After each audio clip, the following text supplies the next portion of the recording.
1. The invisible rule that controls every relationships. Before you scroll, I want to ask you something. Have you ever walked away from a conversation and only later realized, I should have said something?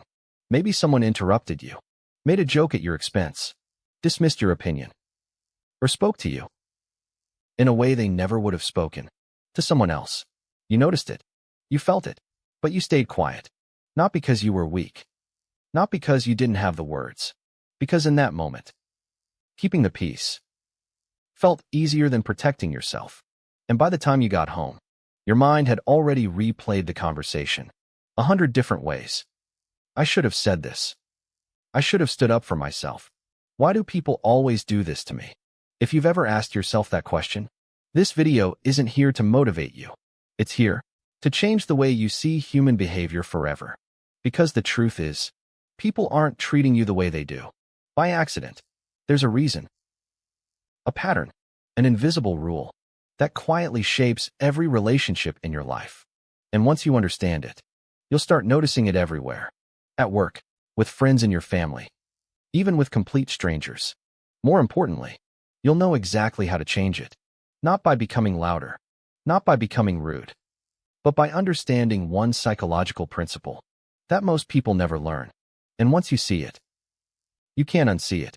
The question that changes everything. Think about someone you've met who almost never gets disrespected. Maybe it's a coworker, a teacher, a manager, or someone you barely know. What's interesting is that they're usually not the loudest person in the room. They don't dominate every conversation. They don't constantly remind people how important they are. In fact, if you are new to that channel, then subscribe and like before moving up in the video.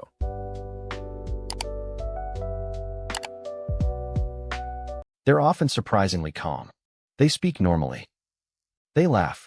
They're kind. But there's something different about them. When they walk into a room, people naturally adjust. Conversations become more respectful. Interruptions become less frequent. Even difficult people seem to choose their words more carefully. Have you ever wondered why? What do they have that other people don't? Is it confidence? Money? Status? Intelligence? For years, I thought it had to be one of those things. I believed respect was something people earned after they became successful enough, after they looked confident enough, after they learned exactly what to say. But reality turned out to be much simpler and much more uncomfortable. The invisible rule. Here's the truth that quietly controls almost every relationship you'll ever have. People rarely treat you according to who you are. They treat you according to what you've taught them they can get away with. Read that again. Because this single idea explains more about human behavior than most people realize. Every interaction you have is teaching people something, not through your words, through your reactions. Imagine you accidentally step on someone's foot. If they immediately say, "Hey, watch it," you apologize. You become more careful. But imagine someone else says nothing at all. They smile awkwardly. They pretend it didn't bother them. Without realizing it, you've learned something different. Not because you're trying to take advantage of them, because your brain is constantly collecting information. Maybe that wasn't a big deal. Human beings are always doing this. Testing, observing, adjusting. Not out of cruelty, out of psychology. We're constantly learning where other people's boundaries begin and where they end. The first time it happens, think back to the first time someone crossed a line with you. Maybe they made a joke that wasn't really funny. Maybe they borrowed something and never returned it. Maybe they canceled plans for the third time in a row. Maybe they spoke to you with a tone that immediately felt wrong. Your body noticed before your mind did. You felt that tiny discomfort, that quiet voice inside saying, "That didn't feel right." But then another voice appeared, the familiar one. "Don't make it awkward." Maybe they didn't mean it. It's not worth arguing over. Just let it go. So, you did. And in that moment, something invisible happened. You didn't just avoid conflict. You sent a message, not with words, with silence. The message was simple. That behavior is acceptable with me. The other person may never have consciously realized it, but their brain did. Because every human brain is constantly updating its internal map. of what works with different people. How patterns quietly take over. Here's the problem. Human behavior loves repetition. If something works once, we naturally try it again.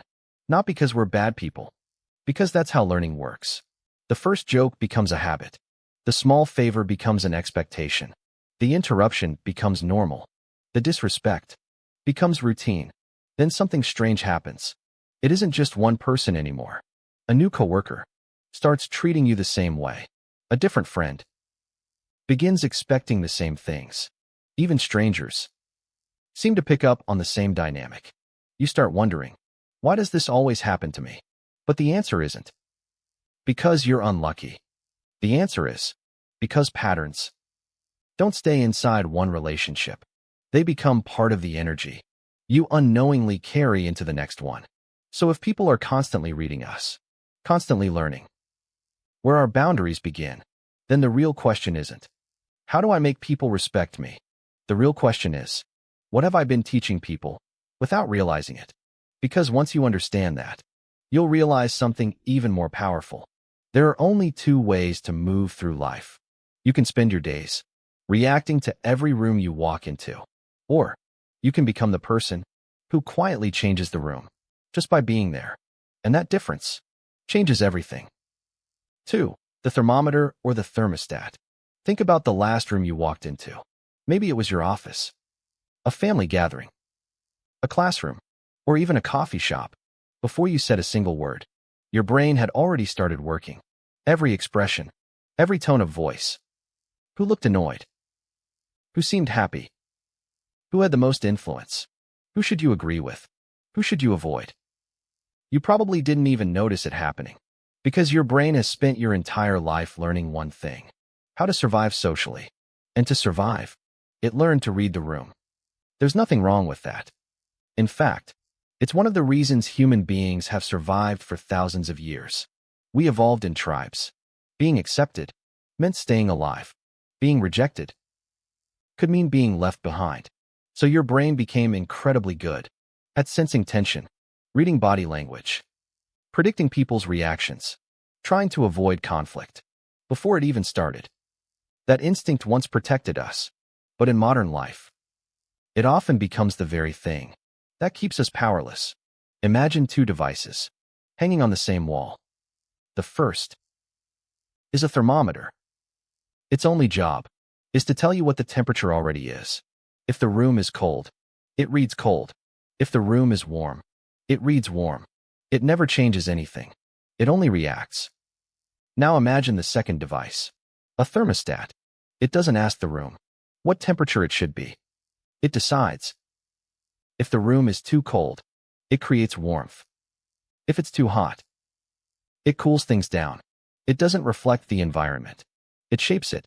Most people move through life like thermometers. They enter every conversation asking, how should I act here? What version of myself will people like? What do I need to say to avoid upsetting anyone? Without realizing it, they hand over control. Before the conversation has even begun, they become emotional mirrors. Someone speaks harshly. They shrink. Someone gets angry. They apologize. Someone seems disappointed. They immediately assume they've done something wrong. Their emotional state is constantly being decided by everyone else. But then, there are the people who feel different, because respect seems to follow them naturally. Watch them carefully. They aren't trying to dominate the room. They're not competing for attention. They're not performing confidence. They simply remain themselves. If someone is rude, they don't become rude in return. If someone is anxious, they don't automatically absorb that anxiety. If someone tries to pressure them, they don't rush to explain themselves. It's almost as if their emotional center belongs to them, not to the people around them. This is what real confidence looks like. Not loudness, not aggression, not having the perfect comeback. Real confidence, the ability to stay connected to your own values, even when the room is pulling you in another direction. Here's something fascinating. Psychologists have discovered that emotions are contagious. Walk into a room where everyone is laughing, and you'll probably smile. Walk into a room filled with panic, and your heart rate begins to rise. Our nervous systems constantly influence one another, which means the question is, who? If you spend your life waiting for everyone else to become calm, respectful, or understanding before you allow yourself to feel secure, you'll spend your entire life reacting. Because people are unpredictable, some will be kind, some won't. Some will misunderstand you, some will admire you. You can't control any of that. What you can control changes every time there's does. Think about the strongest people you've ever met. Not the loudest, the strongest. Chances are, they had something in common. They didn't chase approval. They didn't panic when someone disagreed with them. They didn't need everyone to understand them. They knew who they were before they entered the room, which meant the room couldn't decide it for them. Maybe that's why some people seem powerful without saying very much, because certainty. When someone is deeply settled within themselves, other people feel it. Not because it's magical, because certainty removes confusion. People naturally adjust to those who already know where they stand. But here's where most people make a mistake. They think becoming a thermostat means becoming cold, less caring, less compassionate, less available. It doesn't. In fact, the healthiest people are often the kindest. That kindness, without boundaries, eventually turns into permission. And that's where everything begins to change. Because the people who struggle the most with respect are rarely selfish. They're usually something else entirely. They're people who care so much about everyone else's comfort that they slowly abandon their own. And that's the trap almost every people pleaser falls into. 3. The trap of people pleasing. Why being too nice makes people value you less. Most people think the secret to being liked is saying yes. Yes to helping. Yes to staying late. Yes to changing your plans. Yes to one more favor. At first, it feels like kindness. And sometimes, it is. But slowly, without realizing it, kindness turns into obligation. You stop asking yourself, do I want to do this? And you start asking, what will they think if I don't? That's the moment people-pleasing quietly takes over. The strange thing is, in fact, they're usually the opposite. They're empathetic, thoughtful, generous. The kind of people who notice when someone feels left out, who remember birthdays, who answer late-night phone calls, who give, even when they're exhausted. But here's the tragedy. The very qualities that make them beautiful people often become the reason they're taken for granted. Imagine walking into a desert. The sun is relentless. Your throat is dry. You've been searching for water for hours. Then someone hands you a single bottle. In that moment, it's priceless. You'd protect it, appreciate it, use every drop carefully. Now imagine standing in the middle of a thunderstorm. Water is everywhere. It falls from the sky without limit. Do you treasure it? No, you barely notice it. Not because water became less valuable, because it became endlessly available. Human psychology works in surprisingly similar ways. We naturally value what has limits: time, attention, trust, energy. When something is always available, our minds stop treating it like something precious, not out of malice, out of familiarity. This is why the person who says yes to everything often hears the fewest thank yous. Not because people don't care, because certainty. If everyone knows you'll always be there, they eventually stop noticing that you chose to be. Think about someone who cancels on you 3 times in a row. You rearrange your schedule. You forgive them. You tell yourself, they're probably just busy. Then they do it again and again. Eventually, it stops feeling like bad luck. It starts feeling expected. Because every time you accepted it silently, you taught them there would be no consequence, not punishment, just no boundary. The hardest truth about people-pleasing is that it rarely creates the relationship you're hoping for. You think, if I give enough, they'll appreciate me. If I'm always understanding, they'll do the same for me. If I never disappoint anyone, no one will leave. But relationships don't become healthier because one person keeps sacrificing themselves. They become unbalanced. One person keeps giving. The other quietly gets used to receiving. The more you abandon yourself to keep someone else comfortable, the harder it becomes for them to respect you. Because respect doesn't grow where self-respect is missing. People don't consciously think, I'm going to value this person less. It happens automatically. Your actions become the instruction manual for how to treat you. Real kindness has boundaries. Real generosity knows when to stop. Real love doesn't require. There's a difference between giving and disappearing. One comes from abundance. The other comes from fear. Fear of rejection. Fear of conflict. Fear that if you stop saying yes, people will stop choosing you. But ask yourself this. If someone only stays in your life because you never say no, are they choosing you? Or are they choosing your availability? Because those are not the same thing. Was never to become less kind. Maybe the goal is to become honestly kind. To give because you genuinely want to, not because you're afraid of what might happen if you don't. And once you understand that, a new question naturally appears. How do you actually create a boundary without starting a fight? How do you speak up without becoming aggressive? The answer takes less than 5 seconds. But those 5 seconds, the way people treat you, that's where everything begins. 4. The 5-second rule that changes how people treat you. Most boundaries don't fail because people are cruel. They fail because they arrive too late. Think about the last time someone said something that didn't sit right with you. Maybe it was a sarcastic comment, a joke that crossed the line, someone interrupting you for the 3rd time, or a request you immediately wanted to say no to. The moment it happened, your body knew. You felt it instantly, a tightness in your chest, a knot in your stomach. That quiet voice inside whispering, that wasn't okay. Your intuition almost always speaks first. But then, something else joins the conversation. Your mind. And unlike your intuition, your mind loves negotiation. Maybe they didn't mean it. It's probably not worth bringing up. I don't want to make things awkward. What if they think I'm overreacting? One thought becomes another, then another, until the moment is gone. The conversation moves on.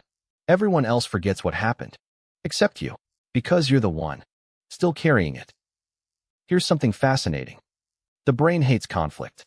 Not because conflict is dangerous, because uncertainty is. Your mind would rather accept something that hurts. So it invents excuses, not to protect your peace, to protect your comfort. And comfort often becomes the enemy of self-respect. That's why the most powerful response is usually the quickest one. Not emotional, not rehearsed, just honest. I call it the 5-second rule. The moment someone crosses a line, you respond within 5 seconds, not 5 minutes later, not that evening, not next week, when you've replayed the conversation 100 times. 5 seconds before fear has time to write the script. Notice, this isn't about confrontation. It's about clarity. Sometimes, all it takes is a simple question. What did you mean by that? Sometimes, it's even shorter. I'm not okay with that. Or, let's not talk to each other like that. No anger, no raised voice, no dramatic speech, just calm certainty. And something remarkable happens. The room changes. Because moments ago, everyone was learning what they could get away with. Now, they're learning something different. They're learning where your boundary lives. Not because you demanded respect, because you demonstrated self-respect. Most people think respect comes from winning arguments. It doesn't. Respect comes from consistency. If your standards change, depending on who's in front of you, people become confused. But when your boundaries stay the same, whether you're speaking to a stranger, a friend, or your boss, people stop testing them. Not because they're afraid, because human beings naturally adapt to predictable limits. Think about a stop sign. Nobody argues with it. Nobody takes it personally. Nobody wonders if it's being rude. It simply exists. Clear, consistent, unmoving. That's why it works. Boundaries are no different. Of course, not everyone will like them. Some people benefit from your silence. Some people are comfortable with the version of you who never says no. And the moment you change, they may call you difficult, cold, selfish. But ask yourself this: are they upset because you've become unkind, or because they've lost unlimited access to your time, your energy, and your peace? Those are very different things. Here's the truth. Most emotionally healthy people don't get offended by boundaries. They respect them because they have boundaries too. The people who react the strongest are often reacting to the loss of control, not to your words. Every time you speak up, something changes. Not just in the relationship. Inside you, your nervous system begins learning. I can protect myself. Your confidence stops depending on perfect outcomes. Because confidence was never about knowing everyone will understand you. It's about knowing you'll still be okay, even if they don't. And after enough of these moments, something unexpected happens. You stop needing to prove yourself. You stop searching for the perfect comeback. You stop rehearsing conversations in your head. Because real confidence isn't built during easy conversations. It's built one honest boundary at a time. But here's where most people still get it wrong. They think confidence looks loud, sharp, untouchable, like always having the last word. The truth is almost the opposite. The strongest people are usually the quietest, because real confidence doesn't need to announce itself. It simply exists. And that's exactly what we'll explore next. 5. What real confidence actually looks like. If you ask most people to describe a confident person, they'll probably picture someone who always has the perfect comeback, someone who dominates every conversation, someone who never backs down, someone who walks into a room and immediately becomes the center of attention. Hollywood has taught us that confidence is loud. Social media has taught us that confidence is flashy. But real confidence looks nothing like that. In fact, if you've ever met someone who is deeply confident, you probably noticed how little they tried to prove it. Think about a mountain. It doesn't announce how tall it is. It doesn't compete with the trees around it to agree that it belongs there. It simply stands. And because of that, everyone notices it. Confidence works the same way. The strongest presence in a room is rarely the loudest one. It's the person who isn't asking the room for permission to exist. There's a huge difference between confidence and performance. Performance says, I hope you think I'm enough. Confidence says, I've already decided that. Performance needs applause. Confidence doesn't change whether people clap or not.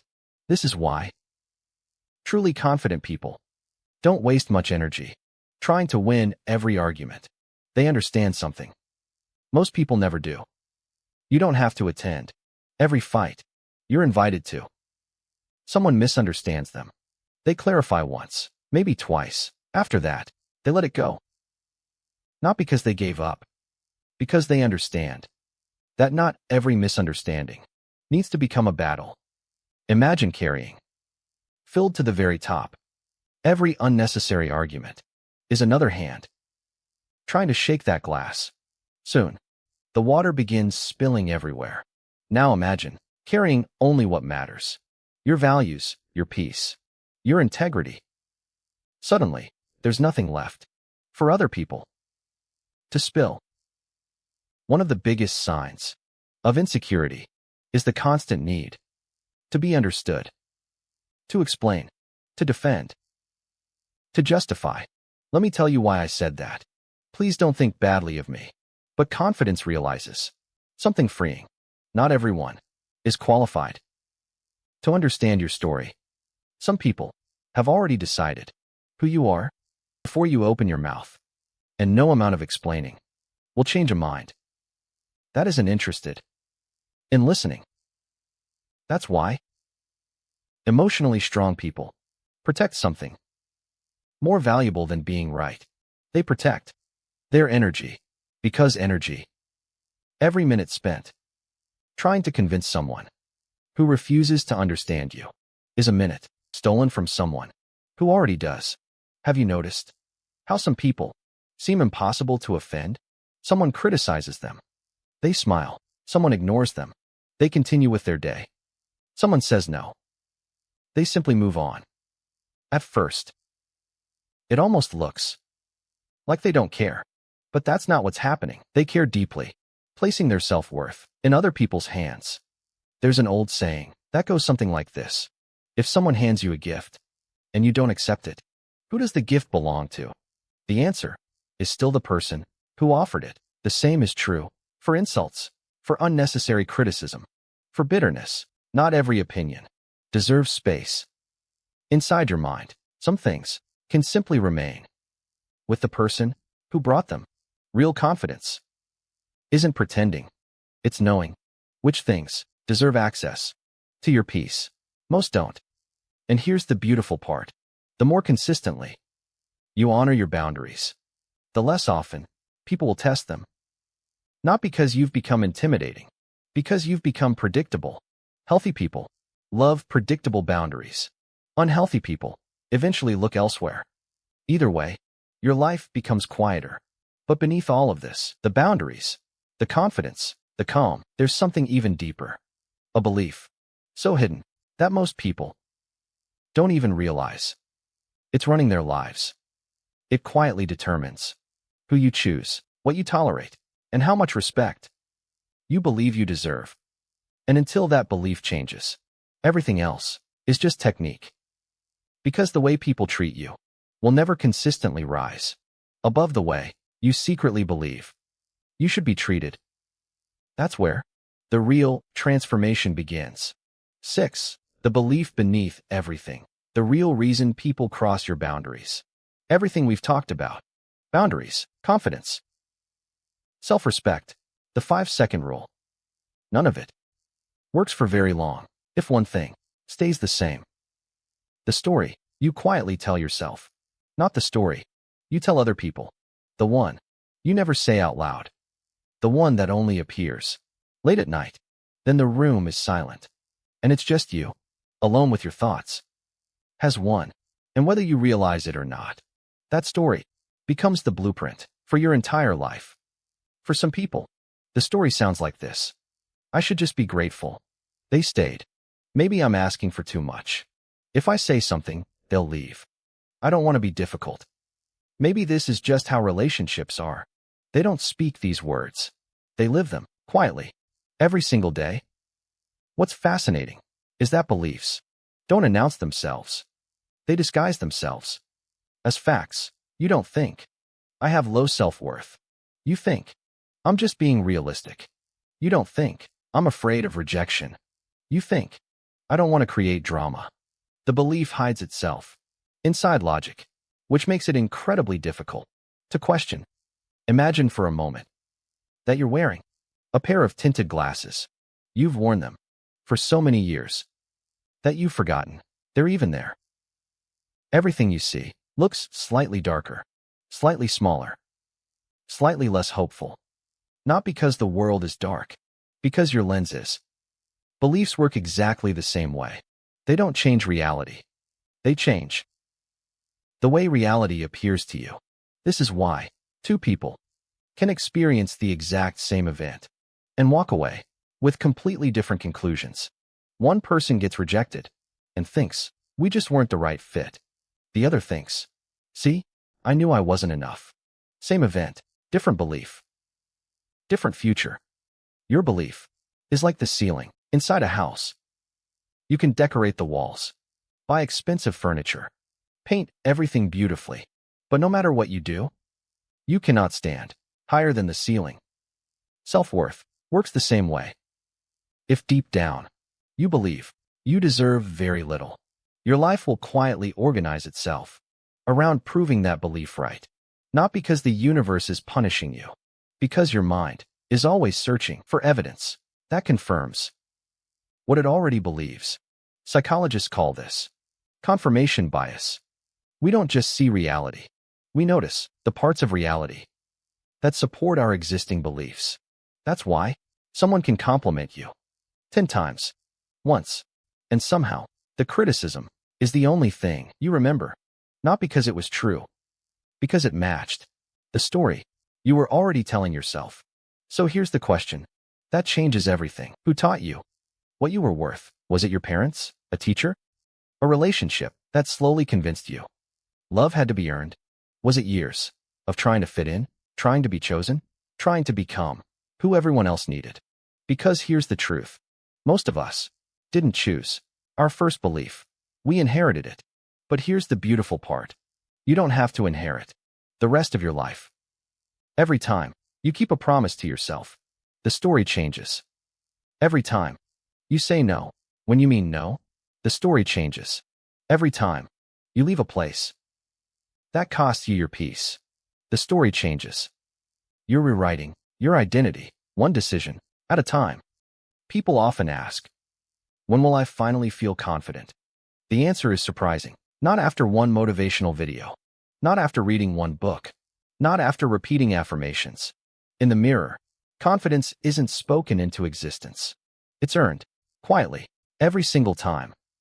To believe your own actions, more than your old fears.